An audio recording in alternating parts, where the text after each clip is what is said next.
આદેશભાઈ, MCX અહીંયા પણ આપણે એક સારા નંબર્સ આવતા જોયા છે. લોસમાંથી પ્રોફિટમાં આવી છે. 160 કરોડનો પ્રોફિટ વર્સિસ 5 કરોડનો આઈ થિંક લોસ હતો. અને અહીંયા સાથે જ આપણે જોઈએ તો રેવન્યુમાં પણ એક 57% વધારો જોયો છે. અહીંયા પણ જો કે આજે કાઉન્ટરમાં તો નબળાઈ છે. કઈ રીતના તમે જોશો? એમસીએક્સની વાત કરીએ તો ઇન્ડિયાનું લાર્જેસ્ટ કમોડિટી એક્સચેન્જ છે.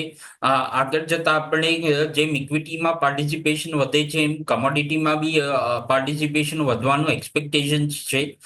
રિઝલ્ટ્સમાં આપણે જોઈએ તો એનું ક્વાર્ટર ગ્રોથ આપણે અગર જોઈએ તો રેવન્યુ ગ્રોથ એટલી બધી સારી આવી નથી. બોટમ લાઇનમાં બી જે એન્ટિસિપેટેડ ગ્રોથ હતી એટલી નથી આવી. બટ આગળ જતા મને લાગે છે કમોડિટી વોલ્યુમ્સ વધવા જોઈએ, એનો ફાયદો કંપનીને રહેશે. વેલ્યુએશન થોડું એક્સપેન્સિવ સાઇડ છે, બટ કરેક્શનમાં બાયની ઓપોર્ચ્યુનિટી છે.